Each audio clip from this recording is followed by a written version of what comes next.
Cruzando as Conversas. Oferecimento: Associação dos Oficiais da Brigada Militar, defendendo quem protege você. E Colombo, estruturas para eventos e também fretes e cargas. Boa noite, eu sou Guilherme Macalossi, você acompanha aqui na RDC TV mais uma edição do Cruzando as Conversas, o seu programa de análise e debates, sempre trazendo a perspectiva dos assuntos do momento, com a visão dos nossos convidados no estúdio e também pelas redes sociais, por videoconferência. Nós aqui optamos por este formato nesse momento em que enfrentamos a pandemia e com isso preservamos aí a saúde e a integridade dos nossos convidados e também da nossa equipe. O nosso programa pode ser assistido pelos canais 24 e 524 da Claro Net TV, pelas redes sociais, @RDCTV Digital, em todas as plataformas. Estamos no Facebook, no Twitter, no Instagram e no YouTube. E também através do podcast. Você encontra o Cruzando as Conversas no Spotify, no Google Podcasts, em todos os agregadores. E você também pode acessar o nosso site rdctv.com.br. Você clica na aba podcast e ali você encontra as íntegras do nosso programa para você fazer o download e acompanhar no seu smartphone. Agora a RDC TV está também em mais 6 cidades do Rio Grande do Sul, ampliando a sua audiência, o seu alcance. Você pode nos assistir pelo canal 524 da Claro Fibra TV, em Monte Negro e outras cidades como Torres, Gramado, Canela, Cachoeira do Sul e também Guaíba. Acompanhe a RDC TV, emissora que tem o digital no seu DNA. O Cruzando as Conversas é um oferecimento da Associação dos Oficiais da Brigada Militar, defendendo quem protege você. E de Colombo, estruturas para eventos e também fretes e cargas. Bom, nós vamos discutir hoje a privatização da CE, mas antes eu tenho um comentário de abertura que diz respeito à vacinação. A vacinação no Rio Grande do Sul, que em algumas cidades, prestem atenção no que eu vou falar, em algumas cidades será interrompida durante o período da Páscoa. Será interrompida durante o período da Páscoa. A informação saiu na 0 hora. Matéria que trata da questão. E vejam vocês, o Rio Grande do Sul vai receber um lote com 500 mil de doses da vacina. A pergunta que eu faço é, nesse momento em que nós estamos batendo todos os recordes de mortes, hoje mais um, 3.800 brasileiros morreram. Nesse momento em que nós vivemos o pico da pandemia, com a projeção de ser superado nos próximos dias, no mês de abril que tende a ser terrível, nós temos que acelerar a vacinação em massa e não fazer interrupções que são contraproducentes, inclusive do ponto de vista humano. Eu pergunto aos gestores dos municípios que efetuarão a interrupção se eles chegaram a comunicar o vírus dessa decisão. A Prefeitura de Porto Alegre, eu sei, manterá a vacinação, o que faz de forma correta, adequada. Mas tem cidades que não vão. Tem cidades que resolveram parar. Vão desfrutar o feriado de Páscoa achando que o vírus também vai parar pelos próximos dias de contaminar e de matar. Eu pergunto a esses gestores, os hospitais vão parar? Os postos de atendimento vão parar? As equipes de saúde vão parar? Por que a vacinação, que é a solução do problema, vai parar? Não há nenhuma justificativa do ponto de vista da gestão pública e muito menos do ponto de vista moral para que haja uma interrupção de vacinação. E aqui vamos fazer associação com a data. A Páscoa, ela é uma celebração da vida, sobretudo da vida, do sacrifício de Jesus na cruz, na paixão de Cristo, mas da ressurreição. Então não vamos parar no final de semana de Páscoa para cometer um ato contra a vida. Vamos aproveitar a Páscoa para dar o presente da vida, que nesse momento é simbolizado pela vacina. Nem o mais imaginário dos distopistas poderia descrever um cenário como esse, em que gestores públicos optam por interromper a vacinação. Não é vacinação de gripe, não é uma campanha de vacinação daquelas que já estão no calendário há muito tempo, é uma questão emergencial. E sim, faz a diferença, porque cada pessoa imunizada é uma pessoa a menos que o vírus tem para contaminar. Espero que os prefeitos aí dessas cidades que resolveram interromper revejam o seu posicionamento a bem da saúde pública, a bem dos habitantes das cidades que governam. Muito bem. É isto. A informação está lá, saiu agora no jornal. Saiu há pouco. Fiquei assombrado. Uma coisa realmente indescritível. Mas que acontece nesse país. E que tem que parar de acontecer. Muito bem. Nesta madrugada, o governo conseguiu 2 vitórias importantes na justiça. Caíram as liminares que impediam a privatização da CE e ela foi leiloada. Há muito nós discutimos aqui a necessidade de privatização. Aliás, a RDC, na época em que o governo enviou o projeto que retirava a obrigatoriedade de plebiscito para a privatização da CE, da CRM, da Sulgás, se manifestou de forma editorial a favor da venda dessas empresas. E desde então transcorreu um período de tempo bastante longo, pela necessidade de modelagem, e ontem, depois de uma batalha jurídica, que eu critiquei muito aqui no programa, finalmente ocorreu o leilão. E para falar sobre isso, na abertura deste programa, e depois nós prosseguiremos na análise, nós temos o secretário de Parcerias do Rio Grande do Sul, Leonardo Busato. Busato, seja muito bem-vindo. Boa noite. Boa noite a todos que nos assistem aqui na RDC TV. Leonardo, vamos falar aí, e eu vou pedir para a Ana colocar as imagens do leilão enquanto você fala. Vamos falar aí sobre o arremate, R$100 mil, que é um valor simbólico, né, Leonardo? Afinal de contas, existem outros compromissos aí que estão sendo assumidos pela empresa que comprou a CE. Fala um pouquinho sobre isso, por favor. Isso é bem importante reforçar, né, Guilherme? Os R$100 mil é um valor simbólico, porque, na verdade, quem está comprando a CE está comprando uma dívida, um passivo de R$7 bilhões.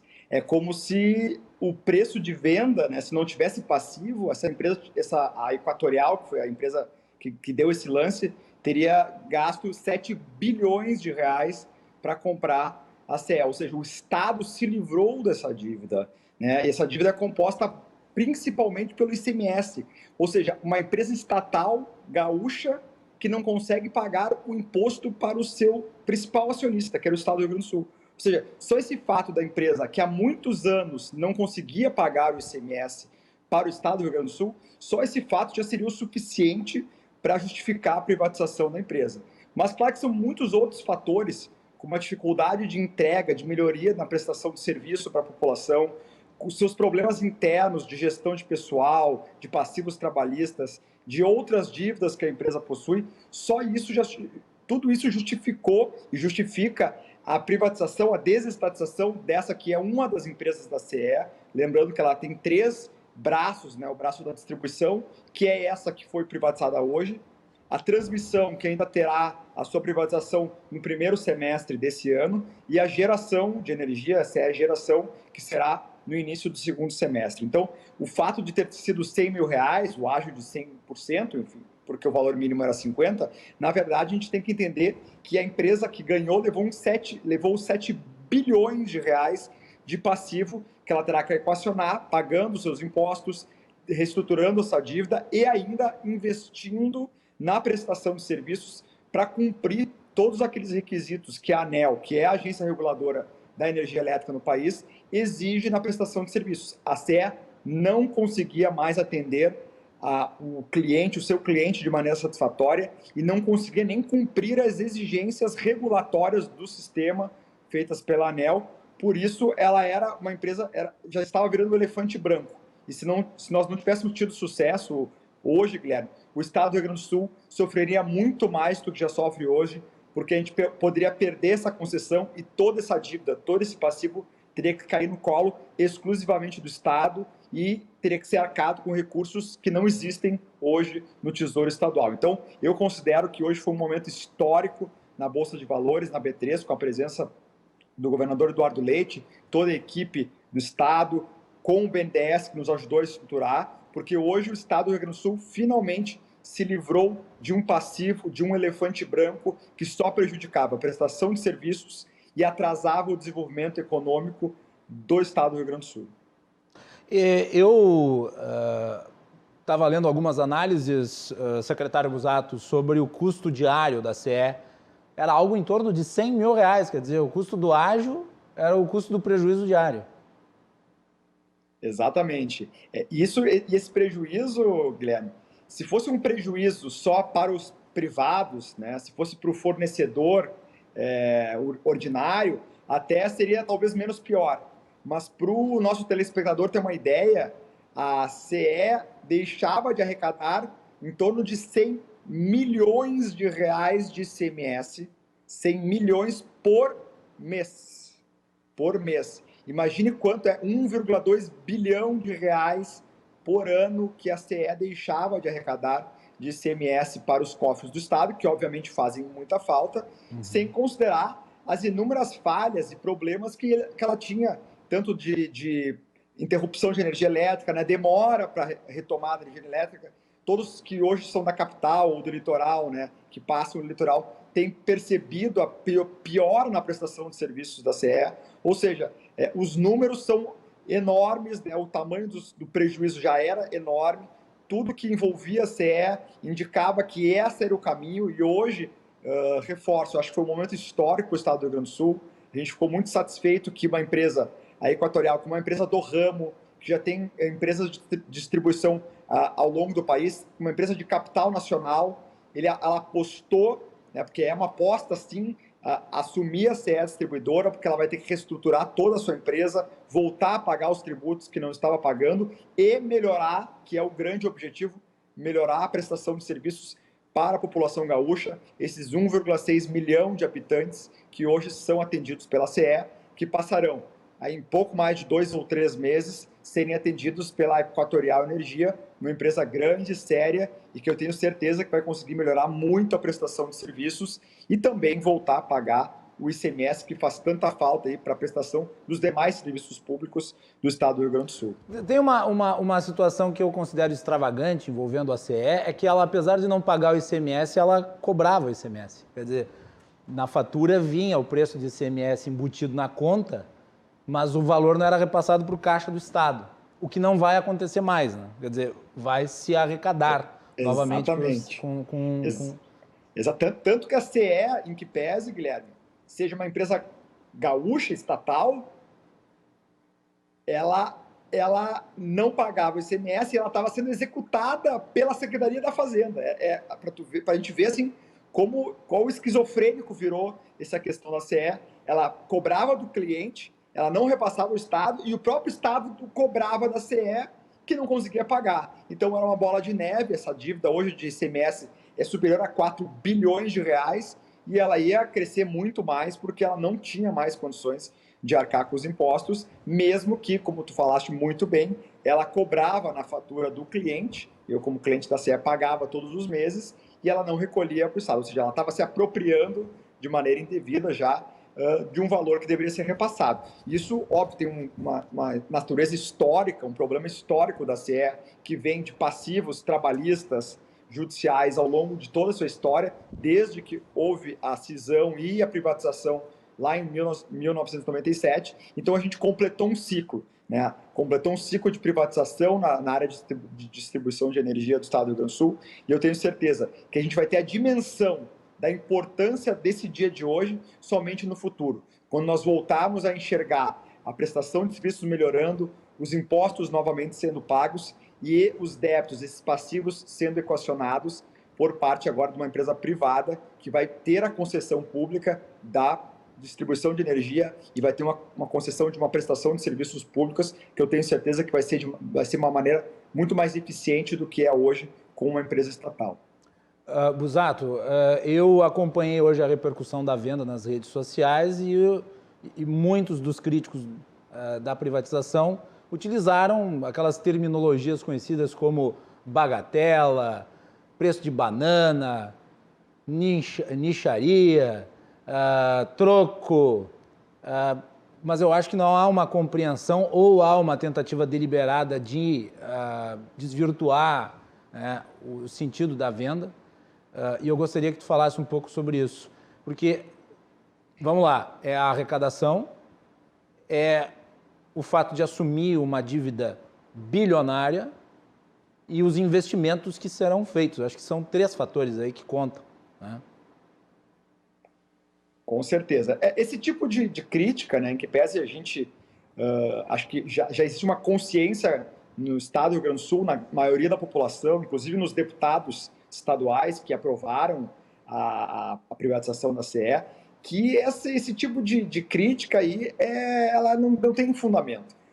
Como a gente explicou, né, além de ter essa oferta de 100 mil reais, que é um valor simbólico para uma empresa dessa natureza, ela está carregando 7 bilhões de reais. Aí eu pergunto, se é tão barato, por que o sindicato dos funcionários, por que essas pessoas não fizeram uma vaquinha e não compraram a empresa? Porque, na verdade, eles estão levando 7 bilhões de reais de passivo, que tem que ser equacionado, tem que pagar ICMS, tem que reestruturar a questão previdenciária, tem financiamentos com o BID, com a AFD, que são órgãos internacionais em dólar, ou seja, nós estamos praticamente livrando um passivo enorme que o Estado ia ter que ter. Então não é mixaria nenhuma, muito pelo contrário, a empresa que adquiriu, agora a Equatorial, que adquiriu a CE, ela investiu e investirá bilhões de reais. Ou seja, o Estado, ao invés de arrecadar, ela está se livrando de um passivo enorme. E lembro ainda, Guilherme, que essa é uma das 3 empresas da CE, a CE distribuidora, que é a que trazia os maiores passivos. A CE geradora e a CE transmissora, a transmissão e a geração, que serão ainda privatizadas ao longo desse ano, elas sim terão valores, esperamos, com sucesso, bilionários, para serem aportados no Tesouro do Estado, para fazer os investimentos que o Estado precisa. Ou seja, essa é uma parte da CE que foi cindida, foi dividida, justamente para carregar os passivos, esse principal passivo, que era o do ICMS, para que a gente pudesse, primeiro, se livrar do grande problema e aí sim depois conseguir vender a parte melhor, as partes boas da CE, que valem realmente recursos. E eu quero ver se quando fizermos a privatização, prevista agora para o final do primeiro semestre, início do segundo semestre, se essas mesmas pessoas que falam que foi mixaria, que foi entregue, se vão falar as mesmas coisas quando nós recebermos bilhões de reais pela venda da geração e transmissão. Então a gente conhece esse discurso é um discurso velho, é um discurso atrasado, que só atrasou o Estado do Rio Grande do Sul por décadas,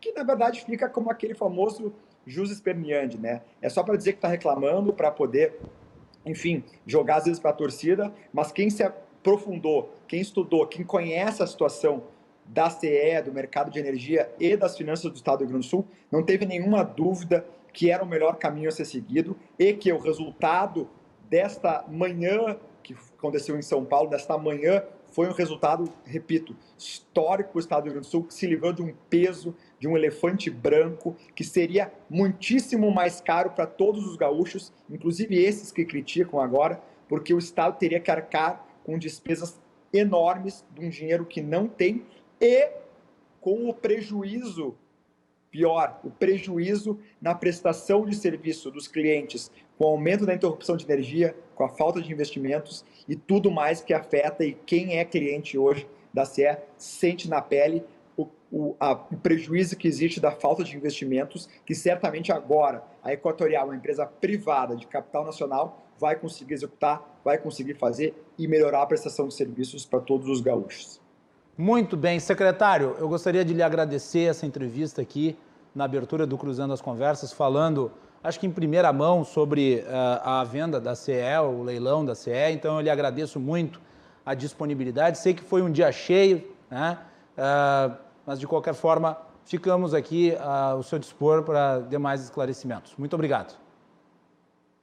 Obrigado, Guilherme. Foi um dia cansativo, realmente. Começou muito cedo, aquela adrenalina de véspera de final de campeonato.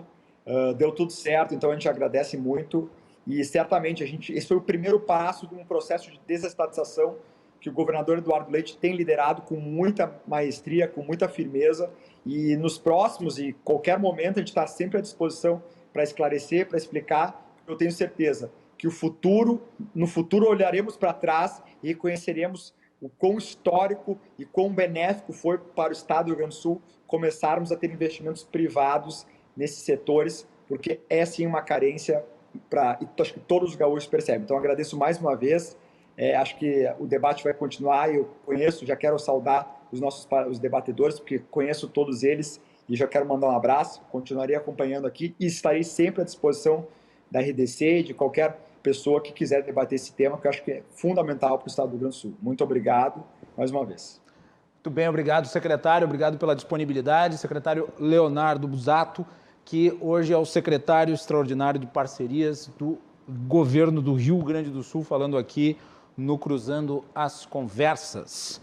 Muito bem, nós vamos dar prosseguimento na sequência com análise sobre a venda da ACE e também sobre a agenda de privatizações que continua, porque há discussão em relação à Corsan, e nós temos tratado disso continuamente aqui no nosso programa. Antes, entretanto, eu recebi mensagens das pessoas perguntando que municípios, né, que fariam interrupção na vacinação. Então, eu vou pegar aqui a informação que a jornalista Kelly Matos publicou numa conversa comigo nas redes sociais. São as cidades de Alvorada, não haverá aplicação de vacinas na sexta, e Guaíba, Novo Hamburgo, São Leopoldo e Sapucaia confirmaram que não haverá vacinação na sexta e no sábado. Senhores prefeitos de Alvorada, de Guaíba, de Novo Hamburgo, de São Leopoldo e de Sapucaia, vou repetir, revejam esta posição, porque nós não temos tempo a perder. Revejam esta posição, nós não temos tempo a perder. Vidas estão em risco. Repito, os hospitais, os postos de atendimento e o vírus não vão parar. Então, a vacinação é necessária e deve ser feita com o máximo de tempo, porque afinal de contas já começamos atrasados. Já começamos atrasados, então nós não temos tempo a perder. É algo em nome da vida. Muito bem. E o governador Eduardo Leite falou também sobre a privatização da CE no evento do leilão hoje. Vamos ao vídeo. Esse 31 de março de 2021, uma data histórica para o Rio Grande do Sul.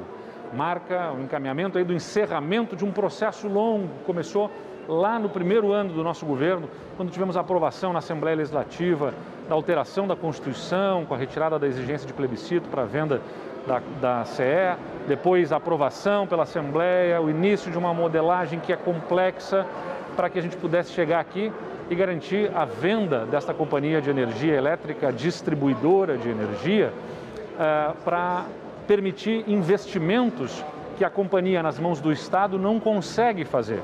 Então, o primeiro resultado da privatização da CE será ter a companhia nas mãos de quem tem capacidade financeira para investir o que é necessário, cumprir as metas que são exigidas pela Agência Nacional de Energia Elétrica e ainda significar para o Estado passar ao setor privado um passivo que é de mais de 3 bilhões de reais desta companhia, né? Então ele leva a necessidade de fazer investimentos fortes para a garantia da energia, leva também parte substancial do passivo desta companhia e o Estado parte então para a privatização da CE geradora e da transmissora, que são também fundamentais para o desenvolvimento do Estado e gerarão ainda para o governo recursos importantes para viabilizarmos investimentos em diversas áreas. É um dia histórico, porque com a parceria do setor privado, nós vamos alavancar investimentos que vão ajudar na retomada do pós-pandemia, gerando melhor infraestrutura,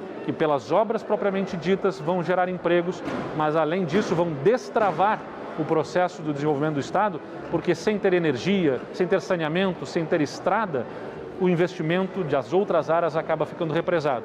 E viabilizando investimentos nessas áreas, a gente vai estar abrindo o caminho para tantos outros investimentos, tantos outros empregos e renda no nosso Estado. É o Rio Grande do Sul do século XXI, em parceria com o setor privado, abrindo o caminho para o futuro.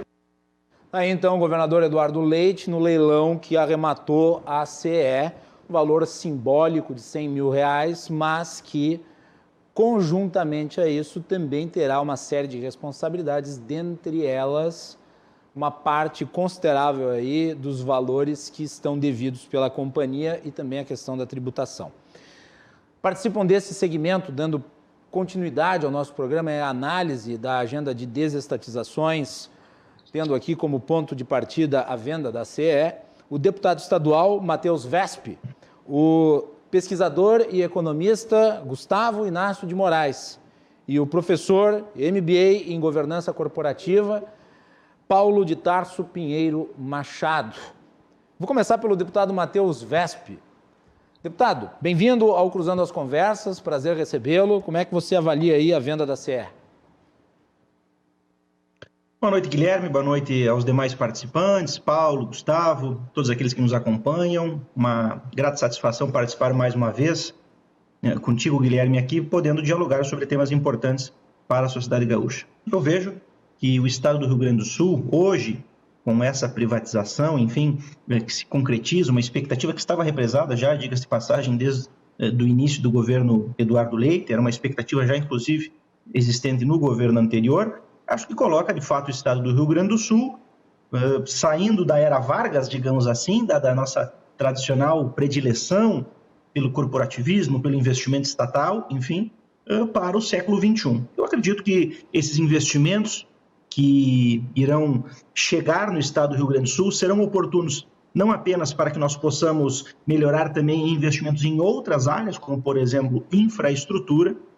Teremos também condições, inclusive, de investimentos específicos em razão da privatização na área. Veja que nós termos mais investimentos no setor energético é fundamental para que nós possamos desenvolver o Estado do Rio Grande do Sul. Hoje, por exemplo, em muitas das áreas que a CE atende, nós temos rede ainda bifásica, não tem rede trifásica. Como é que nós teríamos, por exemplo, numa condição em que a CE não pode fazer investimentos porque não tem recursos, como é que conseguiríamos ter investimentos para termos no Estado do Rio Grande do Sul uma rede energética trifásica capaz, por exemplo, em termos práticos, de proporcionar que empresas se instalassem no Estado do Rio Grande do Sul e pudessem, assim, ter uma ampliação da sua capacidade de investimento. Então, eu vejo que é oportuno pelo ponto de vista de investimentos, vejo que é oportuno também do ponto de vista de ajuste fiscal, porque nós começaremos a receber ICMS, veja que quase que equivale ao custo da folha dos servidores do Estado do Rio Grande do Sul, que é 1,5 bilhão,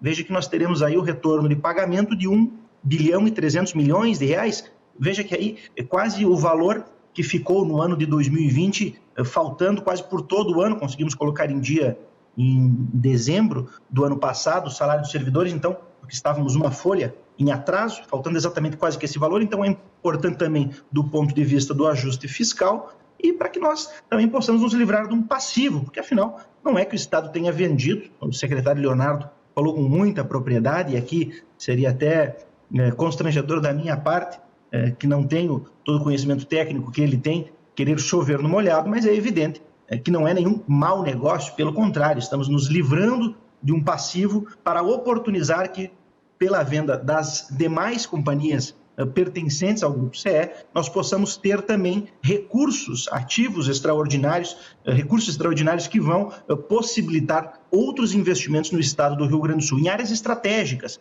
que era algo que o governador Eduardo falava ainda lá na campanha, quando se colocava contra a pura e simples venda de patrimônio para custeio de despesa corrente, porque afinal despesa corrente tem que ser custeado por receita corrente. mas para que nós pudéssemos usar esses ativos, enfim, esses recursos extraordinários para investimentos. E aí teremos amplas oportunidades de fazermos investimentos, seja na infraestrutura rodoviária, que tanto precisa para melhorar o escoamento da produção agrícola, o fluxo de bens, pessoas e serviços, mas para outras áreas também. Então eu vejo, Guilherme, com bons olhos, temos aí a oportunidade, acho, de termos um marco no estado do Rio Grande do Sul que ficou caracterizado ao longo das décadas por ter esse espírito mais, talvez pela nossa tradição positivista, mais corporativista, mais estatal, getulista, digamos assim, que foi levado até ao cenário nacional com maior ênfase pelo próprio Getúlio Vargas como presidente, mas que agora nós colocamos de fato o Rio Grande do Sul no cenário do século XXI, com ideias que não tenham preconceitos com a participação do mercado na prestação do serviço público também, porque afinal nós temos que buscar esse equilíbrio fiscal, essa capacidade de prestar um serviço com eficiência, sabendo que a finalidade do Estado é prestar bons serviços à população. E temos ainda outras boas novas com privatizações que virão, como por exemplo a Corsã, eu vi que você comentava anteriormente. Não quero aqui monopolizar o tempo, mas sei que voltaremos a esse tema logo aí. Mas, em suma, Guilherme, eu acho que são bons pontos aí, bons ventos que vêm para o estado do Rio Grande do Sul num momento de dificuldade, momento de pandemia, muitas notícias que nos trazem tristeza, ansiedade, mas aí uma notícia muito positiva para o estado do Rio Grande do Sul e para os gaúchos. Bom, como o público pode ter notado, a transmissão do deputado Matheus Wesp travou o vídeo, mas permaneceu o áudio de qualidade. Então eu vou pedir para o Matheus para ele sair da conexão e voltar à conexão para a gente poder ter a imagem dele também não congelada como foi na última intervenção em virtude da conexão. Enquanto os nossos demais convidados também opinam sobre o tema. Eu vou chamar para a discussão o meu querido amigo Paulo de Tarso Pinheiro Machado, que além de ter um enorme currículo, também passou pela CE, né, Paulo? E eu imagino que você testemunhou aí os problemas, as dificuldades dessa companhia e também os méritos que ela colheu ao longo do tempo antes de ser necessária a sua venda. Boa noite, prazer recebê-lo. A sua avaliação. Boa noite, Macalossi. Boa noite aos convidados. O meu colega amigo Busato, que fez a preambulação deste programa, ao Matheus, deputado, e ao Gustavo, que é o nosso colega economista. Pois olha, eu vejo, primeiro que eu gostaria de definir como a crônica de uma morte anunciada, né? Porque o setor elétrico brasileiro, ademais como todos os setores, né, que foram administrados pelo Estado e são administrados pelo Estado, padecem, né, de uma dificuldade e de uma questão que precisa ser analisada aqui pelos nossos telespectadores e pela própria sociedade brasileira, que é uma dificuldade cultural de que a gente não consegue separar governos de Estado, né? E isso é uma coisa que trouxe grandes prejuízos, né, a empresas como a CE. Mas é preciso restabelecer historicamente algumas coisas para que essa história não fique apenas como uma narrativa, né, circunstancial. Especialmente num ambiente em que estamos vivendo, num ambiente de polarização política, que quem porventura falar a favor de privatizações assume o ônus de uma posição político-ideológica e quem falar contra as privatizações assume outra posição. Eu quero aqui estabelecer uma vertente da minha abordagem, que é uma vertente do ponto de vista de custo-benefício, tá? E me desvincular desse debate ideológico, que para mim ele é um debate maniqueísta, né, que estabelece narrativas, né, aos interesses dos clientes, e quando eu digo clientes, são os clientes da cena política, né, cada um defendendo a sua posição. Mas, evidentemente, não há como negar que a CE, a distribuidora, como uma das empresas do Grupo CE, chegou numa situação por uma série de fatores, né? E por uma série de fatores, por circunstâncias políticas dos partidos que hoje estão aí e continuam na cena quando foram governo do Estado, tá?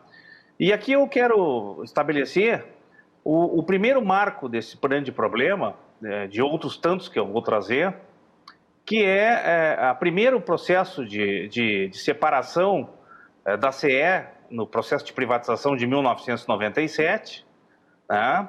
Aonde, por exemplo, em momento algum eu vejo ninguém falar como problema e como razão das dificuldades que a CE foi acumulando ao longo do tempo, quando o processo de privatização em valores nominais à época rendeu 3,1 bilhões de reais e o governo do estado se apropriou deste valor de 2,7 bilhões, aproximadamente isso, para pagar salários, ou seja, pegou um dinheiro que era de uma companhia, e que não lhe dava dinheiro, não lhe dava, vamos dizer assim, o direito de tirar dinheiro da companhia, que seria o dinheiro dos investimentos, da sua modernização, da sua requalificação estrutural, da modernização dos ativos elétricos, da empresa, para pagar salários.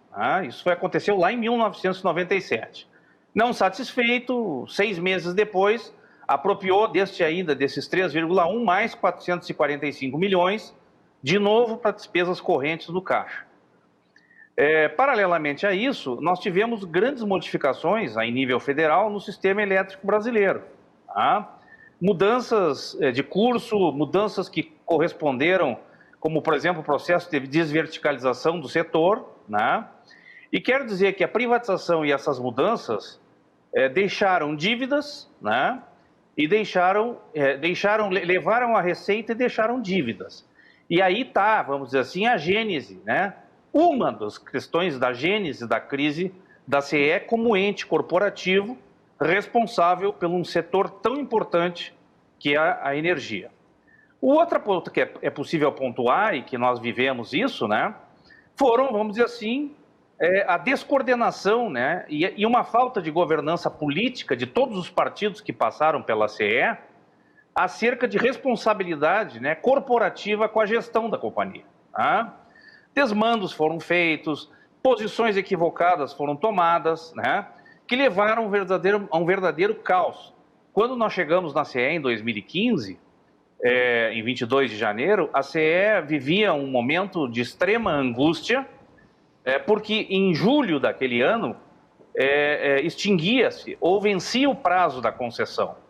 E o setor elétrico brasileiro, numa crise profunda que estava e se encontrava, colocava como perspectiva, diante dos maus indicadores da CE, ou dos sofríveis indicadores da CE, em todos os sentidos, a não possibilidade de renovação da concessão.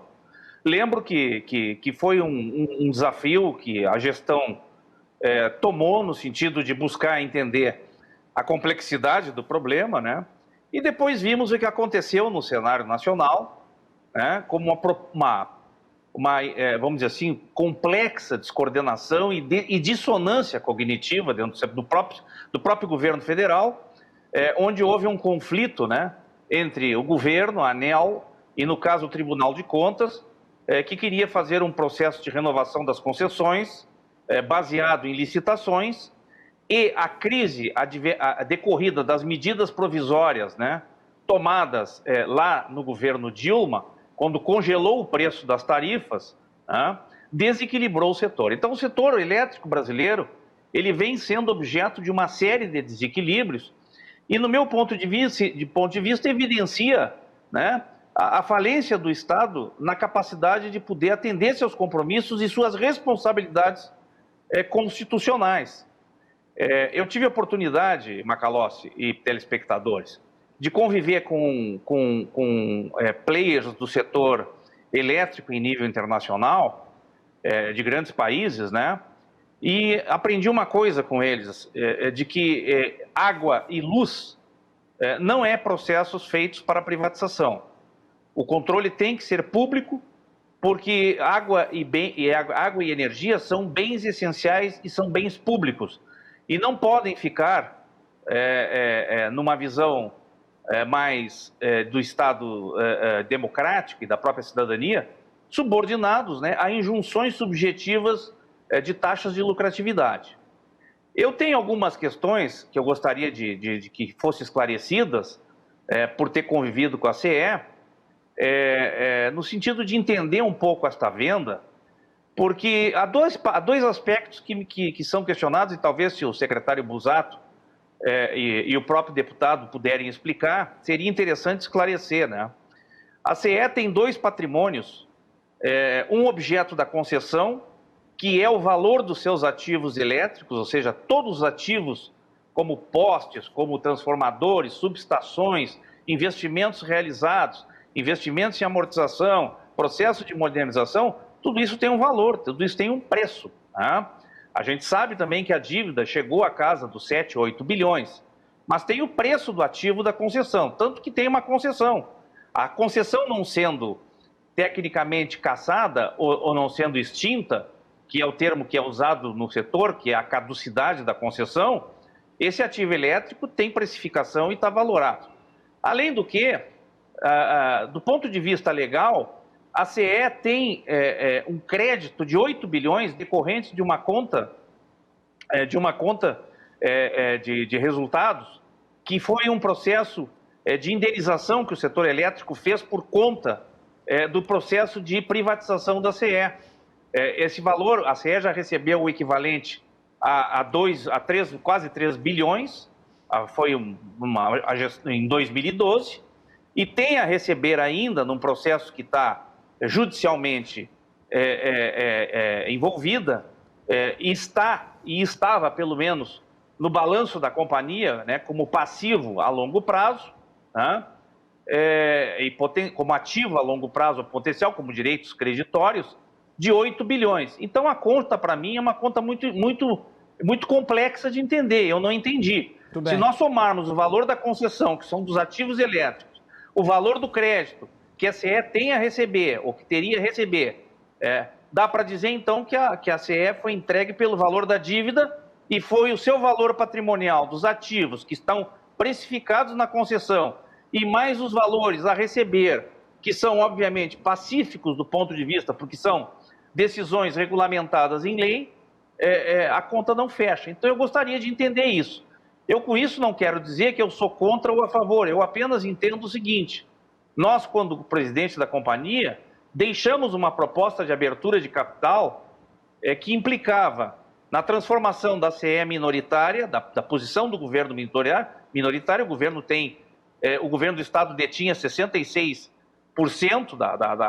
das ações da CE, a Eletrobras 32%, transformava essa posição numa posição de ações golden share, onde continuaria tendo o controle do processo, mas compartilharia com a abertura de capital, investimentos e, acima de tudo, um processo de gestão feito pela empresa que viesse a assumir a parte do capital.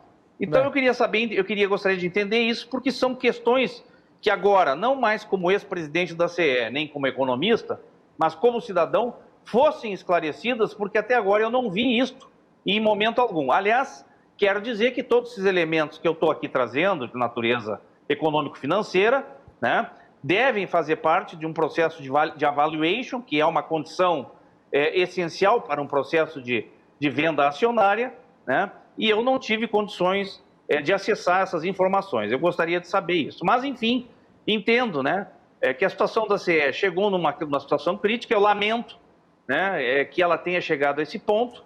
Nós, enquanto presidente da companhia, fizemos todos os esforços, né, reduzimos pessoal, melhoramos os indicadores, conseguimos fazer um esforço de investimento, porque setor elétrico sem investimento não existe, né, onde que se recompõem as tarifas. Enfim, gostaria de expressar aqui não a minha alegria, a minha tristeza diante de todas umas circunstâncias históricas que contribuíram para isso, né, somados aspectos de cunho da conjuntura da própria companhia, da estrutura da própria companhia, do seu acionista e também da governança do próprio setor elétrico nacional. Antes de o Gustavo falar, que ainda não falou, mas logo já vai se manifestar também, eu gostaria de passar a palavra para o deputado Matheus Vesp para ver se ele consegue, talvez, responder alguma das dúvidas aí do Paulo de Tarso. Vesp. Claro, Guilherme, é importante salientar aqui, está inclusive no edital de venda, posso depois compartilhar contigo, Guilherme, com o Paulo, com qualquer outro interessado, e é importante aqui salientar, primeiramente, que esse valor que está sendo discutido judicialmente 8 bilhões de reais, teve decisão em primeiro grau indeferindo. Então, em primeiro ponto, nós temos aí uma decisão judicial indeferindo essa discussão judicial de uma forma que não me parece que o Estado vá, pelo menos agora, nesse momento, que é o que se discute. Afinal, a espera para a tomada de uma decisão acarreta em o Estado deixar de ter investimentos privados no setor, acarreta em deixar de voltar a receber o ICMS e acarreta em continuar com o passivo e até aumentá-lo. Então, se nós temos uma decisão judicial indeferindo isso, não vejo aqui que é uma jogada errada do Estado, porque, enfim, nós poderíamos aguardar essa decisão judicial e ter uma compensação. Até porque está também no edital de venda, isso que eu quis dizer anteriormente quando falei que está no edital de venda, que, eventualmente, o que é remoto, diga-se de passagem, se o Estado vier a sair vitorioso, esses valores irão ser do Estado. Então, o Estado não vai tomar um tufo, como diz o gaúcho, e acabará ganhando ainda um valor, mas, repito aqui, é uma possibilidade remota, pelo que já se tem de decisão judicial contrária nesse momento. Então, o que se tem agora é uma decisão do Estado frente a um patrimônio, uma incapacidade de investir no setor que é perceptível por qualquer um que tem serviços, enfim, prestados pela CE, incapacidade de custeio, inclusive, das suas obrigações tributárias, não consegue pagar o próprio ICMS, e um passivo gigantesco. Esses são os fatos que nós temos hoje. E por isso, obviamente, inclusive aqui salientando o risco do Estado perder a concessão, se não fizesse nada e simplesmente aguardasse uma decisão judicial, seria, no mínimo, imprudência de um gestor, para não dizer, talvez, até passível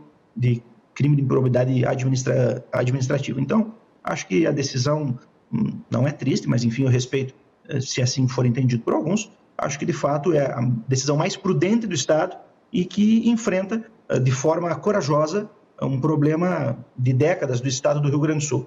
E o mercado é assim, os processos de venda são assim. Quem quiser acessar precisa pagar e assinar termos e demonstrar capacidade para fazer isso. Então, nós temos, eu acho que, compreender esse momento como, de fato, respeitando aqui aquelas opiniões divergentes, um momento histórico e um marco para o Estado do Rio Grande do Sul. Gostaria de ouvir também, depois devolvemos para o Paulo de Tarso, gostaria de ouvir, porque ainda não se manifestou nessa discussão, o economista Gustavo Inácio de Moraes esteve aqui recentemente falando sobre privatizações e eu achei que seria interessante ter a contribuição dele também nesse tema. Gustavo, que eu sei que estuda bastante a respeito, analisa bastante a respeito. Gustavo, a tua avaliação e desses pontos também que foram trazidos pelo deputado Matheus Vesp, pelo professor e também economista Paulo de Tarso. Vai lá, Gustavo. Uma boa noite, Guilherme, uma satisfação estar novamente contigo, uma saudação ao Matheus, uma saudação ao professor Paulo de Tarso e uma saudação especial para quem nos assiste nesse momento, né? Eu acho que a privatização da CE Distribuidora é importante para o estado do Rio Grande do Sul, né? Mas a gente também tem que considerar outras dimensões. Então, vou começar pela parte positiva, para depois nós colocarmos as nossas preocupações. A parte positiva é que, de fato, a CE Distribuidora, agora privatizada, ela recupera uma capacidade de investimento, ela recupera uma capacidade de atender bem o seu público consumidor, e isso deve ser saudado. Na medida em que o Estado do Rio Grande do Sul já encontra dificuldades no seu orçamento, já encontra dificuldades para fazer investimentos da ordem das estradas, da ordem dos portos, da ordem de um sem número de obrigações com a população, privatizar a CE Distribuidora acaba resultando nesse benefício de médio e longo prazo que a gente enxerga a partir da aquisição do Grupo Equatorial Energia.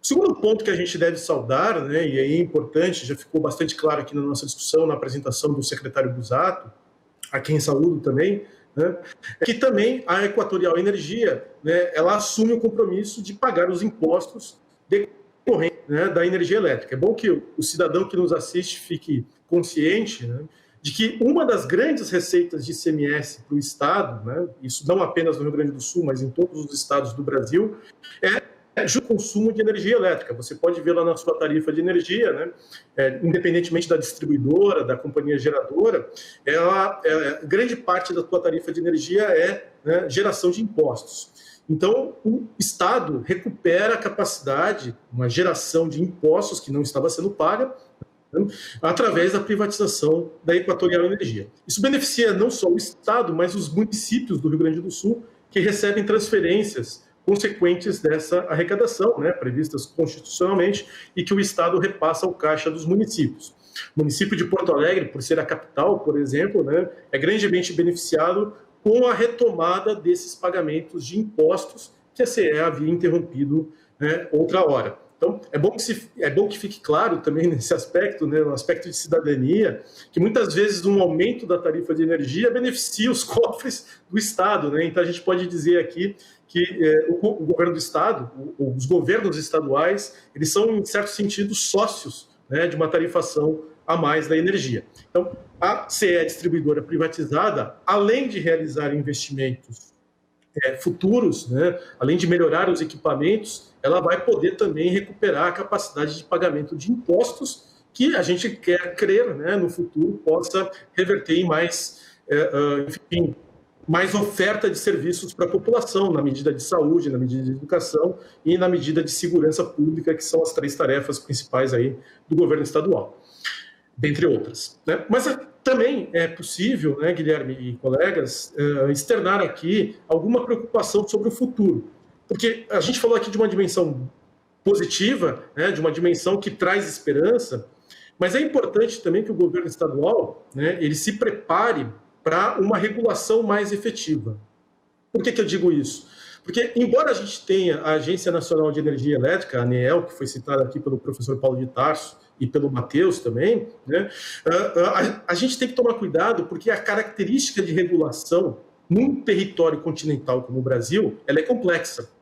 Então, talvez fosse o caso, né, do governo do estado do Rio Grande do Sul também se preparar, assim como já fez com as estradas, né, para vamos dizer, para um contexto no qual vai ser importante monitorar os serviços e resultados que a Equatorial Energia trará para o público gaúcho, né? Então, especialmente, a gente vai citar aqui um caso de preocupação, né, que não há dúvidas de que o Grupo Equatorial é competente para fornecer energia, né, mas apresentou problemas nos últimos tempos, né, especialmente na sua empresa no Pará, né? Ainda que tenha sido um problema no nordeste do Pará, uma região de difícil manutenção, no meio da selva amazônica existem torres de transmissão, né?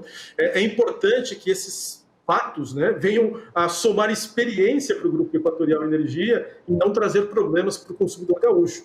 A priori, né, com a realização dos investimentos, nós vamos esperar uma melhora no fornecimento de energia, né, com menores interrupções, mas, né, é preciso que haja uma garantia, né, do ponto de vista de acompanhamento, de exigência e, principalmente, né, claro, de uma prestação de contas para a sociedade gaúcha por parte do Grupo Equatorial Energia.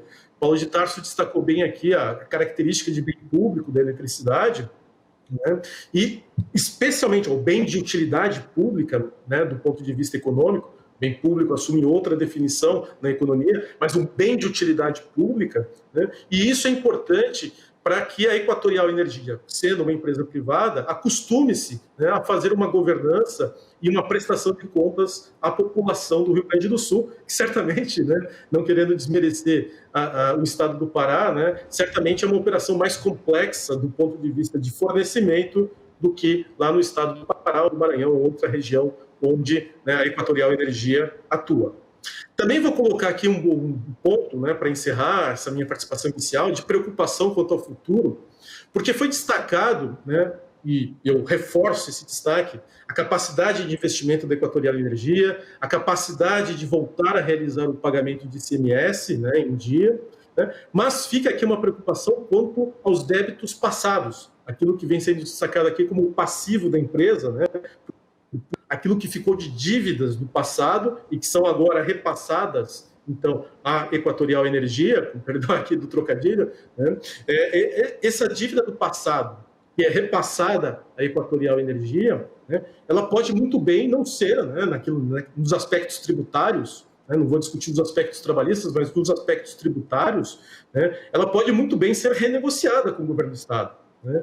Então, 1,3 bilhão de passivo, né, de contas vencidas e que terão que ser arcadas agora pela Equatorial Energia, significa uma geração de caixa muito forte, mesmo que isso tenha sido diferido, né, pelo contrato, pelo edital, em pagamentos de até 10 anos. Então, ainda assim, é uma geração de caixa muito forte. E aqui fica a expectativa, né, como já aconteceu em outros leilões de privatização, em vários setores da economia brasileira, né, que, de repente, essa empresa, né, ela venha renegociar. Então, eu estou imaginando aqui que para os fiscais da Receita Estadual, né, eles já podem, em certo sentido, ir se aquecendo, né, porque vai haver provavelmente algum tipo de renegociação ou algum pedido de renegociação desses passivos do passado, né, por parte da empresa Equatorial Energia. Então, eu aponto esses dois riscos. Né? A gente saúda, é o tipo de modelo que a gente gostaria de ver com maior frequência na economia brasileira. A gente sempre aponta aqui no teu programa, né, Guilherme, a dificuldade que temos de financiar o desenvolvimento da economia brasileira, especialmente a partir do caixa público, mas, né, é preciso notar que, primeiro, uma privatização tem uma responsabilidade paralela, que é uma regulação efetiva. Eu não sei se a Agência Nacional de Energia Elétrica, a gente viu problemas no norte do país, no Pará, no Amapá, né, recentes. Não sei se a ANAEL tem essa capacidade, talvez o governo do estado do Rio Grande do Sul devesse ficar mais atento, né, quem sabe criando, né, ou redirecionando a Secretaria de Energia para essa finalidade. E também, em paralelo, fica a preocupação quanto às dívidas do passado. Né? Eu imagino que a Equatorial Energia ela vai, em algum momento, para não citar o que o Paulo de Tarso apontou e foi respondido pelo deputado Matheus Vesp, da ação de 8 bilhões, eu imagino que a Equatorial Energia, em algum momento, ela possa, eventualmente, né, alegar uma falta de caixa, alegar uma falta de geração de caixa e renegociar a dívida pedindo um desconto tributário em relação ao passado. Obrigado pela oportunidade mais uma vez, Guilherme. Muito bem, nós temos 10 minutos ainda de bloco. Eu gostaria que cada um pudesse falar mais uma vez aqui, para a gente fazer essa segunda rodada na análise. Então, vou pedir para que cada um consiga aí falar dentro de um tempo mais ou menos especificado de 2 minutos, alguma coisa dentro desse espaço de tempo, para que a gente possa ter uma dinâmica aqui de análise em relação a esse tema a partir de agora. Eu vou para o Paulo de Tarso. Paulo. Eu tenho a impressão que as questões que foram aqui levantadas por mim e pelo Gustavo, né, acho que elas trazem uma consideração importante, porque o deputado Matheus trouxe uma informação que, para mim, ela tem uma questão, vamos dizer assim, complexa. Nada impede, né, há uma decisão em primeiro grau. Tá? É uma decisão em primeiro grau. E em sendo uma decisão em primeiro grau, ela não está, vamos dizer assim, transitada em julgada, não tem sentença ainda, então ela está passiva de ser aberta. Essa questão do edital é complexa, porque isso tem uma questão que vai depender, veja bem, essa conta CRC, essa é uma conta que decorre, né, de um ajuste de processos anteriores, né, de valores que foram, de certa forma, ressarcidos às companhias elétricas, né? Basicamente pertencente a um contexto de recuperação das companhias elétricas do ponto de vista dos prejuízos advindos e das questões e das mudanças regulatórias que houveram ao longo do tempo. Portanto, é um direito líquido e certo que as companhias têm, né?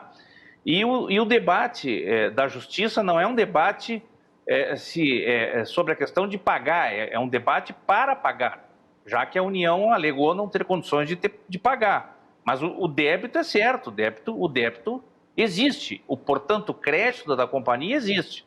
Tá? Eu não acredito que no processo de privatização, hoje ocorrido, tá?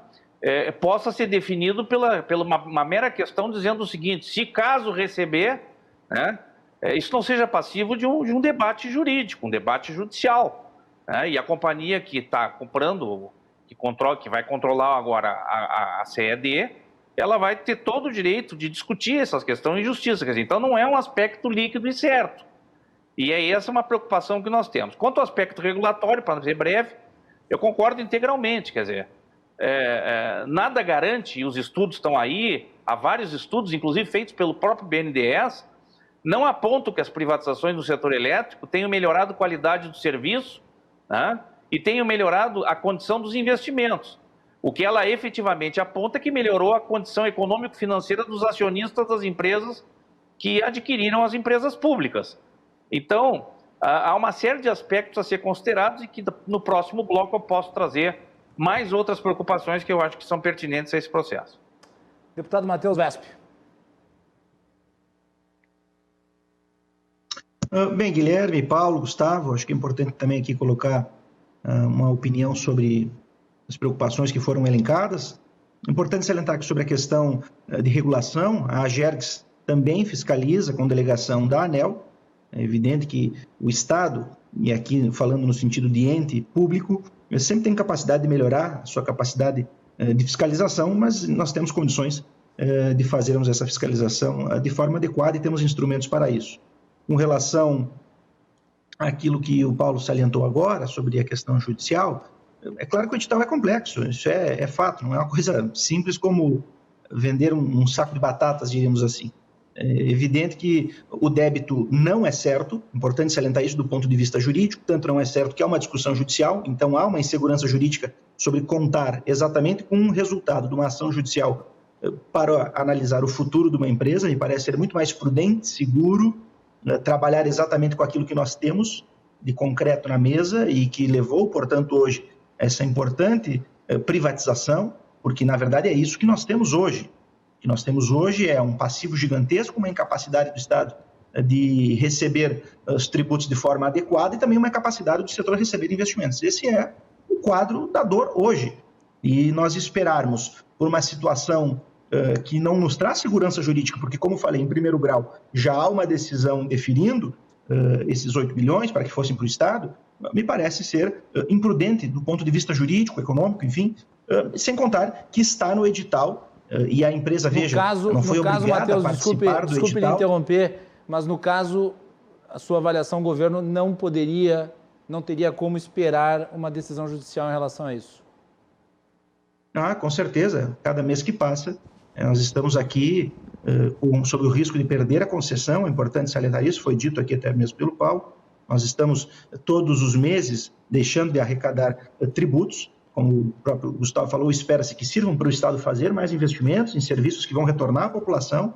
Se nós esperarmos, também nós vamos aumentar o nosso passivo e nós não vamos investir no setor. Quanto antes, se tivéssemos investido no setor nos anos 90, com toda certeza a situação da matriz energética no estado do Rio Grande do Sul seria diferente. Então, acho que esperar, ainda mais numa decisão que nós temos uma decisão, como falei, indeferindo, é imprudente. Sem contar que está no edital. E, repito, a empresa participou do edital porque quis. Ninguém obrigou a empresa a participar. Ela comprou a CE sob esta condição. E está lá no edital, que é ser, eventualmente, o que eu até, repito aqui, acho improvável, se vier a sair essa ação, enfim, que dê ao Estado um ganho, o Estado vai receber esse valor. Então, não vai ter prejuízo na minha singela visão, Guilherme, sobre esses pontos que foram elencados aqui, que acho que no segundo bloco nós vamos seguir dialogando, né? Sobre a questão da renegociação, acho que é o último ponto ali que o Gustavo havia falado, que é um importante ponto, diga-se de passagem, eu também acho que é difícil que ocorra essa renegociação por parte do Estado, que haja esse interesse, digamos assim, porque a negociação já foi feita com critérios aprovados no CONFAS, e as regras foram estabelecidas lá, e a empresa participou exatamente com essas regras. Então, do ponto de vista de segurança jurídica, evidentemente que num país como o Brasil, em que o órgão supremo que nos presta segurança jurídica, o STF, muitas vezes age com tremenda insegurança, falar de segurança jurídica é até um pouco perigoso. Mas eu acredito que pela objetividade do que está no edital, não teremos problemas com relação a isso, e com relação à renegociação, nós teremos condições de simplesmente fazer com que a empresa cumpra as condições que foram estabelecidas. Muito bem. Gustavo Inácio de Moraes, essa empresa Equatorial Energia, ela parece que tem aí uma experiência no setor, né? Fez 4 turnarounds em empresas similares em termos de situação à da CE e parece que foi bem sucedida em todas. Teu ponto final neste bloco. Pois não, Guilherme, de fato, a empresa Equatorial Energia ela já participou, né, em 3 outras privatizações, Maranhão, Alagoas e Pará, se eu não estou enganado, né, são esses os estados em que ela já participa. A própria ANEEL, né, o órgão regulador de energia elétrica no Brasil, se manifestou no sentido de que a aquisição do Rio Grande do Sul não causaria problemas adicionais, né, e, de fato, a estratégia financeira da empresa é bastante agressiva. Ela, assim como acontece no Rio Grande do Sul, nos estados citados, ela também assumiu um passivo, né, de dívida, claro que não nessa dimensão, mas assumiu um passivo de dívida, assumiu obrigações de investimento, que são paralelos à própria operação da empresa, e demonstra, né, de fato, esta capacidade de lidar com risco que a Equatorial Energia aponta. É importante também, houve uma manifestação pública de uma segunda empresa que todos achavam que poderia ser uma eventual compradora, né, todos apostavam numa eventual compra por parte da CPFL, uma empresa já, né, com maior experiência até do que a própria Equatorial. E a CPFL, na sua manifestação pública, inclusive apontou os riscos financeiros, né, que essa operação poderia trazer de aquisição e de aquisição com todo esse passivo, né, que nós já apontamos que a CE distribuidora, pelo menos, possui. Então, é de fato, né, uma empresa que é amante ao risco, né, mas ela está apostando numa reversão, né, de um crescimento econômico do Rio Grande do Sul. São 72 municípios que a CE distribuidora atende, né. O importante são municípios com perfil industrial, com importantes consumidores de energia elétrica em perfil industrial. Então, né, existe sim uma operação de risco financeira bastante importante aí. Ela foi bem sucedida nos outros estados, mas claro que agora ela comprou um risco muito maior, né, e a gente vai aguardar. Se Deus quiser, vai sair tudo bem, né? Mas a gente tem que manter a atenção, né? É exatamente o tipo de modelo que a gente gostaria que houvesse em maior quantidade no Brasil, né? Uma concessão de serviço público, né? Mas também gostaríamos que houvesse também uma maior, né? Vamos dizer assim, cautela por parte desses resultados da privatização de hoje. Muito bem. E eu gostaria de aproveitar o ensejo para agradecer aqui a participação do deputado Matheus Wesp, que fez uma longa viagem hoje, ao longo do dia, esteve, né, em outros municípios aí no norte do estado e se disponibilizou a participar do nosso programa em virtude do tema e também do assunto que é muito importante. Ele que é um dos parlamentares mais ativos aí do governo, na base do partido do governador Eduardo Leite. Eu gostaria de agradecer ao deputado Matheus Wesp pela participação. Obrigado, deputado. Muito obrigado, Guilherme. Agradeço a oportunidade. De fato, conversava com um amigo antes do início do programa. Cheguei há pouco em Passo Fundo, circulando no norte do estado. Estou literalmente, como diz o gaúcho, na capa da gaita. Mas quero aqui aproveitar para lhe parabenizar pela sua atuação como jornalista. Tenho lhe acompanhado muito no Twitter, conversamos hoje à tarde.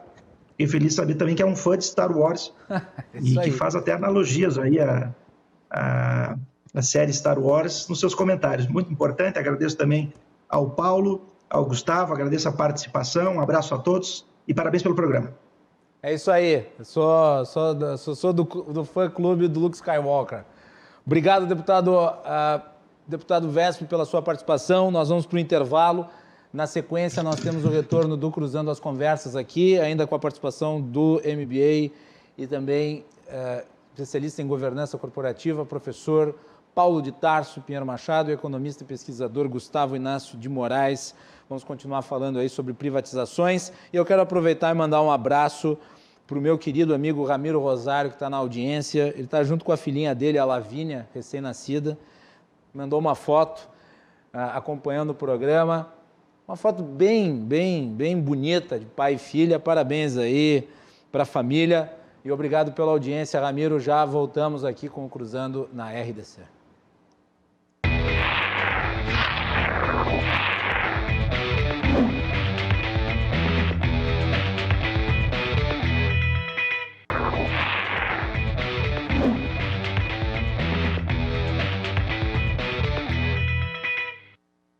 O Cruzando as Conversas está de volta aqui na RDC TV e você pode nos acompanhar pelos canais 24 e 524 da Claro Net e também pelas redes sociais @RDC TV Digital no Instagram, no Facebook, no Twitter e no YouTube.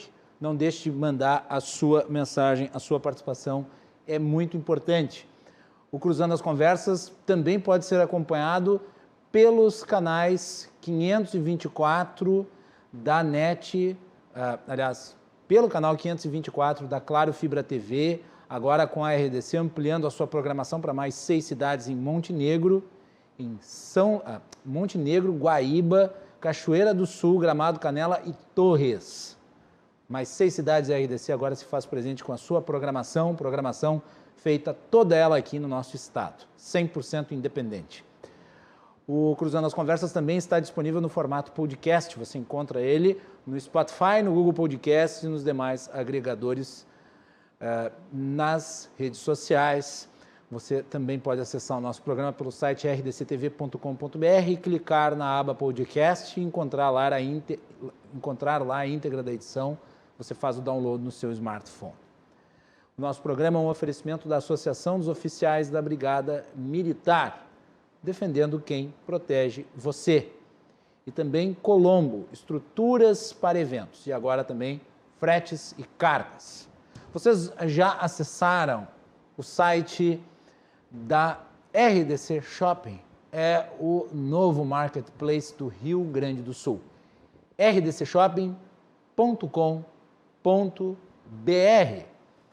O site do RDC Shopping tem uma série de produtos, uma série de kits, uma série de utensílios de utilidades que você pode adquirir através de ofertas imperdíveis e também muitas promoções, como por exemplo essa. Na compra de um colágeno de maçã verde, vou mostrar aqui na tela, de maçã verde ou de tangerina, né, da marca Nara, você ganha um chá seca-barriga da Maravilhas da Terra, que é um chá muito bom e que está lá disponível também no site da RDC Shopping. Isso em até 5 vezes de R$ 34,27. 5 vezes de R$ 34,27 na compra de um colágeno de maçã verde ou tangerina na marca Nara, você ganha então um chá seca-barriga do Maravilhas da Terra. Você confere essas e outras promoções lá no site rdcshopping.com.br, o marketplace do Rio Grande do Sul. Estamos de volta aqui no Cruzando as Conversas com as participações do Paulo de Tarso Pinheiro Machado e também de Gustavo Inácio de Moraes. Nós estamos analisando a venda, o leilão da CE hoje, realizado com a presença do governador Eduardo Leite. Paulo de Tarso Pinheiro Machado, volto contigo. Eu acho que é uma questão também, uma outra questão importante a trazer é o seguinte: quando se fala aqui, se faz a conta, né, de que o valor de R$100 mil, que foi a compra do valor simbólico, e que é alegado, né, pelo governo de que na verdade foi uma troca do valor da dívida pelo valor da dívida da CE, né, pelo pagamento da dívida, e que o 100 mil foi um valor simbólico. Com todos os argumentos aqui trazidos, né, não há como esquecer que a CE tem um processo de concessão vigente, em que pese colocado como aspecto de risco futuro, essa concessão ela está precificada, ela tem um valor. Você imagina se uma nova companhia tivesse que investir todo o ativo elétrico, né, que é objeto da concessão, quanto sairia isso? Quanto custaria isso, né? E a questão do débito, do CRC, traz uma outra questão que me parece mais complexa, que é o seguinte: se há uma insegurança jurídica para um lado, há uma insegurança jurídica para outro, né? Nada vai garantir que, vamos dizer assim, haja uma decisão. E como já há um precedente, né? Na verdade, a CE já recebeu uma parte deste valor que ela tem como crédito, né? A discussão, eu volto a enfatizar, a discussão judicial é para que o Estado, né, liquide, o governo federal liquide o pagamento disso, né? Obviamente que os argumentos do governo são argumentos no sentido de desconstruir a tese do pagamento. Eu vivi isso intensamente, inclusive tivemos trabalhando juridicamente nessa possibilidade. Então, há uma série de questões. E um outro aspecto também que eu quero trazer aqui foi que quando a manifestação do colega Gustavo, de uma questão de agressividade, né, e do risco, hoje, do ponto de vista corporativo, né, todo o risco está precificado. O risco tem precificação.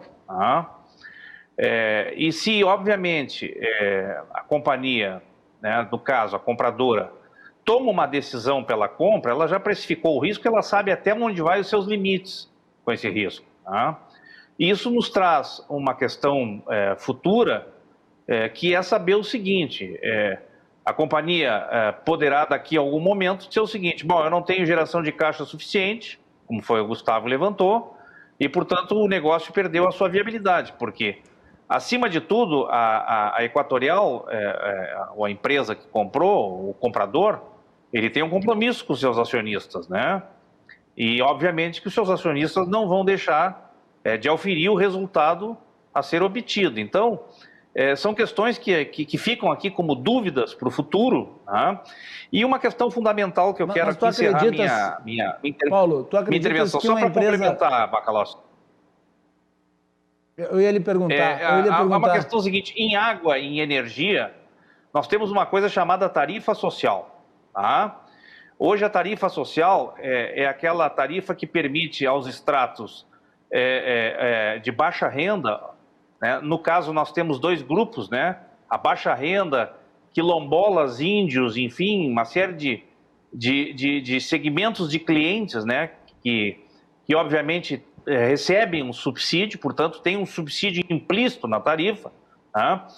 E a pergunta que não quer calar é a seguinte: para que você possa manter num fluxo de caixa descontado, né, o valor a ser oferido com a rentabilidade do investimento, ou você trata de aumentar a tarifa, né, ou você investe mais para poder melhorar essa condição, né, ou alguém vai ter que cobrir essa diferença. Né? Existe já regulatoriamente, né, uma rubrica para cobrir isso, mas isso significa dizer o seguinte: no longo prazo, as condições de fluxo de caixa podem não ser aquelas que foram devidamente projetadas, ainda mais numa economia que tem um alto nível de instabilidade, como a nossa, que tem uma série, vamos dizer assim, de elementos que interferem nos seus preços relativos, e isso traz uma insegurança. Então, quando a gente faz um fluxo de caixa, baseado nos parâmetros da circunstância. Pode até fazer cenários, mas os cenários não são garantidos. Então, isso é um aspecto que traz uma certa instabilidade do ponto de vista da manutenção da companhia com relação à sua condução à frente do processo de investimento. Tu acreditas, Paulo, antes de passar para o Gustavo, que uma empresa que tem esse know-how aí em outras situações similares representa um risco real dentro desse conjunto de dúvidas que tu estás trazendo? Não, eu não posso aqui tecer considerações, vamos dizer assim, definitivas sobre a questão do risco de A ou B. O que eu quero dizer é o seguinte: o setor elétrico, com as medidas tomadas no governo, por exemplo, Dilma, aonde se congelaram as tarifas para que eles não trouxessem impacto nos índices inflacionários, trouxeram para o setor de distribuição uma perda de 60 bilhões de reais. Sim. Isso impactou o EBITDA, né, que é o resultado, vamos dizer assim, é o indicador mensurável da concessão, do ponto de vista da saudabilidade econômica e financeira, afetou seriamente. E muitas empresas privadas, né, não conseguiram se recuperar. Então, numa economia como a nossa, onde decisões são tomadas do ponto de vista com alto grau de subjetividade, seja política, seja partidária, seja ao bel prazer do governo de plantão, elas trazem sim instabilidades. E o setor elétrico é um setor que vem experimentando essas instabilidades, né, há mais de 20 anos. Há mais de 20 anos. Sejam instabilidades causadas pela modificação regulatória, sejam instabilidades causadas por decisões de política econômica, enfim, e as próprias condições do próprio país, né? Veja bem, nós estamos aí com uma massa de desempregados que perderam renda, né? Que obviamente isso influi e impacta no nível de inadimplência das empresas, né? Então, houve uma redução basicamente da saída de grandes consumidores do mercado regulado, isso fez com que as empresas perdessem a arrecadação. Enfim, nós temos um cenário de muita complexidade, né, para dizer o seguinte: não, tudo está sob controle. É óbvio que o que eu estou colocando aqui está dentro de uma dimensão de perspectivas, né, e de uma dimensão da própria conjuntura que o país tem a partir desse momento, e principalmente a partir de antes da crise pandêmica, que a economia já estava bastante com bastante dificuldade do ponto de vista do crescimento da economia, e isso transcende, né, vamos dizer assim, a questão da subjetividade corporativa, se dessa ou daquela empresa, né? Há um contexto que precisa ser analisado nessa dimensão. Muito bem. Antes de passar para o Gustavo Inácio, eu quero mandar um abraço para a minha ex-colega, a Franciele Mente, que deixou uma mensagem ali no programa concordando com o meu editorial sobre a questão das vacinas. Eu e a Franciele fomos colegas de escola durante muito tempo. Beijo, Fran. Obrigado aí pelo prestígio. Vamos prosseguir. Gustavo Inácio de Moraes. Obrigado, Guilherme. Antes de fazer um comentário sobre a privatização da CE, eu acho que tem mais uma ponderação a ser feita. Eu gostaria de chamar a atenção aí para o produto que você anunciou, né? O produto Seca-Barriga aí, da Maravilhas da Terra.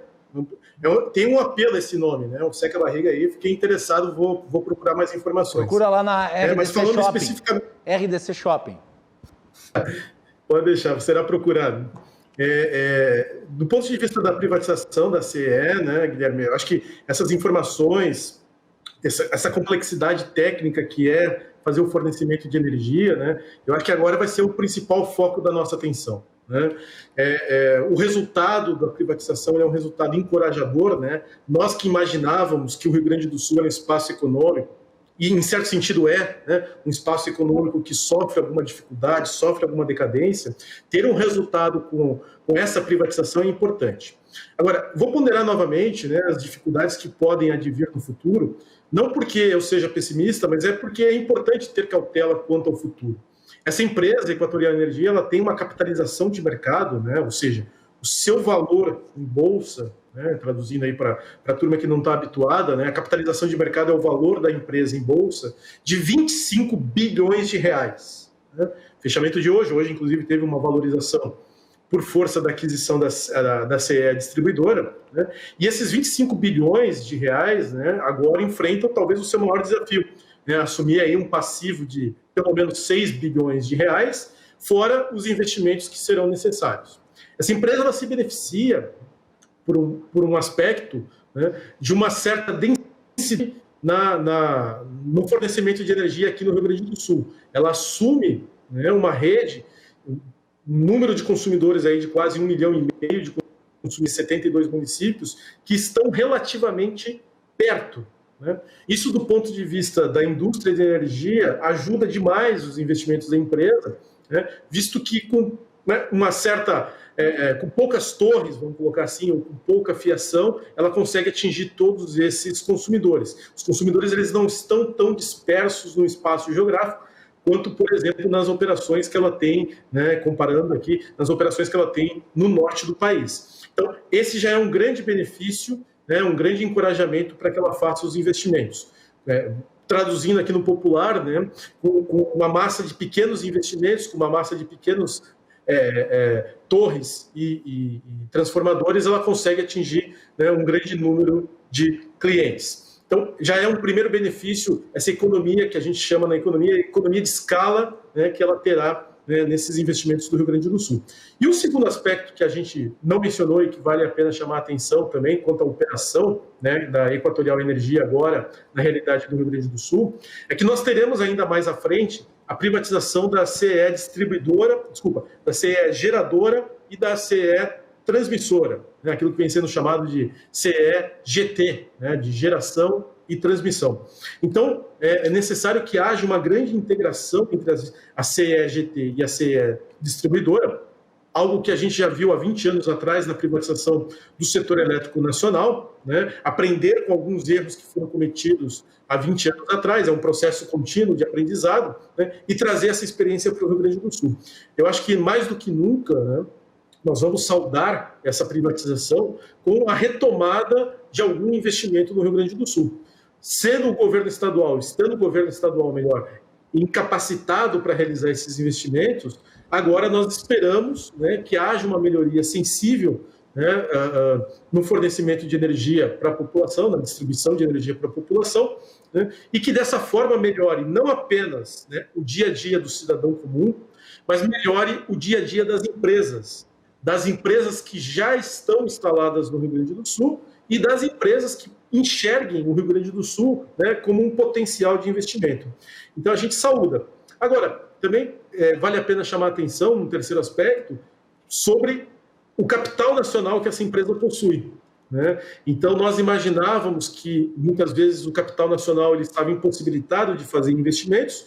A gente já pontuou, né, comprar a CE Distribuidora era um investimento de risco, isso explica, né, o preço baixo, e aí respondendo até o professor Paulo de Tarso, né, isso já estava colocado no próprio valuation do lance mínimo, que era de R$50 mil pela empresa, né, foi vendida a R$100 mil, né, e, né, esse capital, essa operação de risco, ela demonstra que o capital nacional ele ainda tem um espaço dentro dos investimentos para a economia brasileira.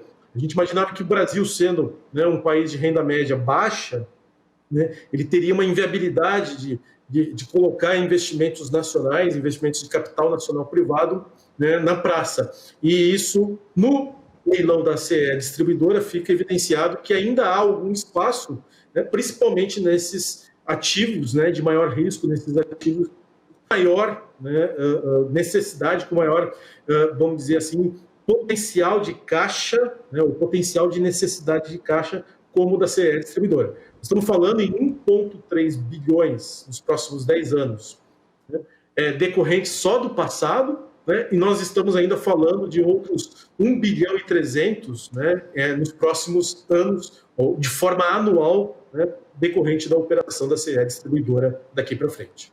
Bom, meus caros, eu gostaria de agradecer muito a presença de vocês aqui hoje no programa.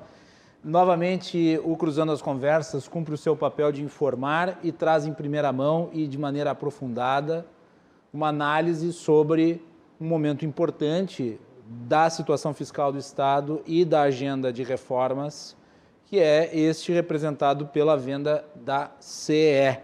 Nós tivemos a participação do secretário de Parcerias, o Leonardo Busato, na abertura, também do deputado Matheus Vesp, que é da base do governo, e análise de duas pessoas que têm conhecimento sobre a história e sobre a situação da CE, os meus queridos amigos Gustavo Inácio de Moraes e Paulo de Tarso Pinheiro Machado.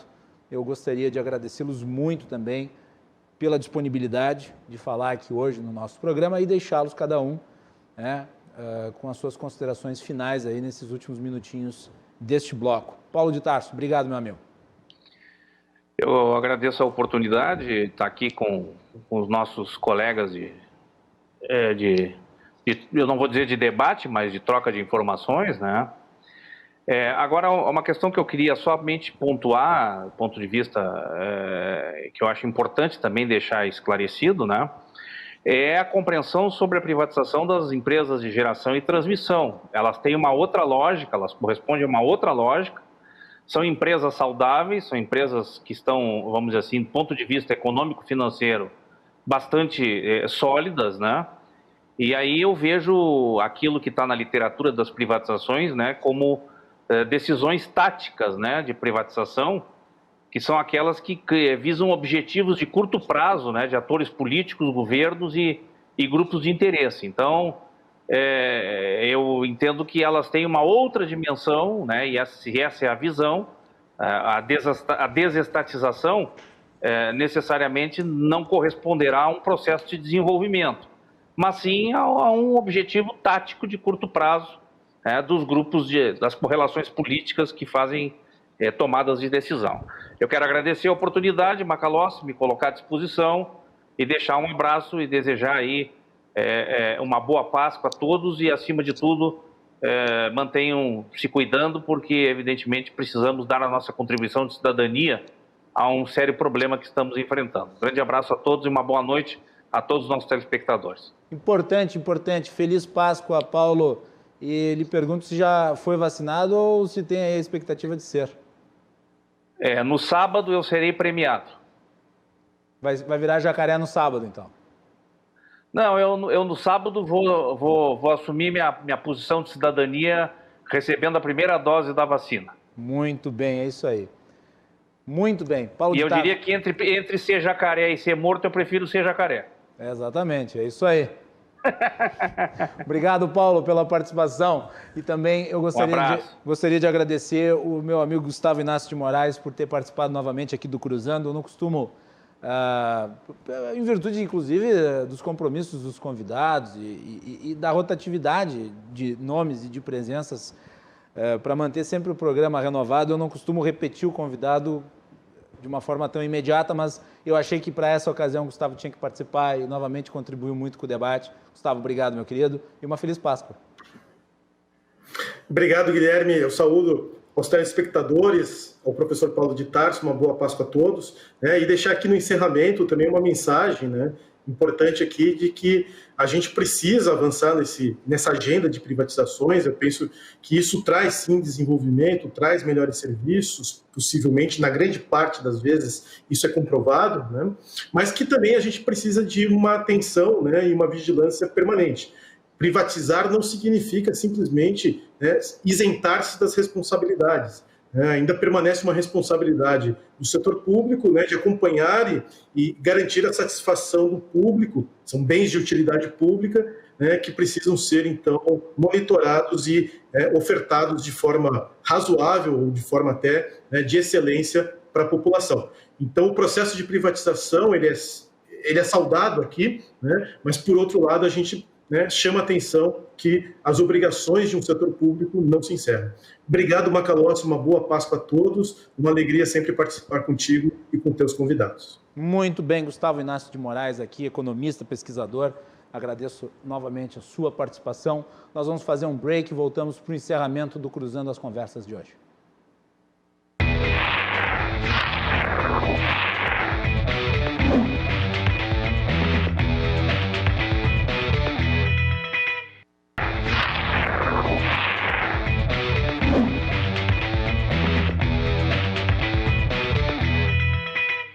É isso aí, nós estamos no último bloco do programa. Hoje falamos sobre a CE, leilão realizado, empresa vendida, e vamos ver no que vai dar. Esperamos que investimentos e mais qualidade no serviço. Nosso programa é um oferecimento da Associação dos Oficiais da Brigada Militar, defendendo quem protege você, e também de Colombo, estruturas para eventos, e agora também fretes e cargas. Bom, eu vou terminar o programa de hoje homenageando a minha telespectadora número 1. É a mais assídua telespectadora que eu tenho, que é a minha avó, Maria Teixeira. Está de aniversário hoje. Não vou dizer a idade que está completando, pode ficar tranquila, avó, mas está de aniversário.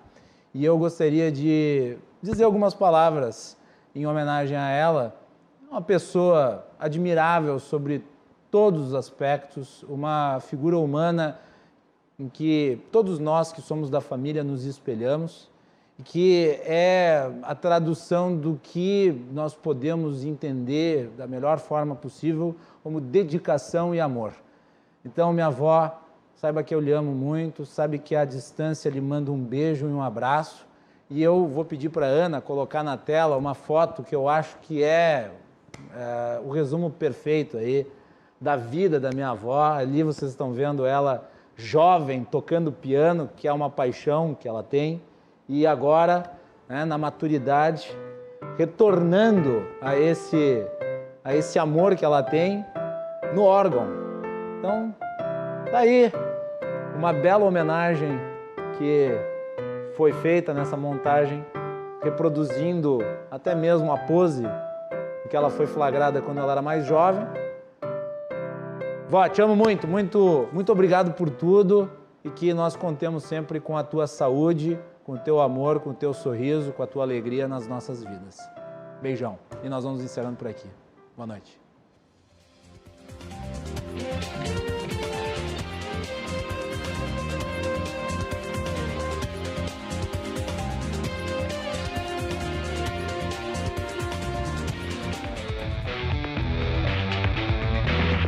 Cruzando as Conversas. Oferecimento. Associação dos Oficiais da Brigada Militar.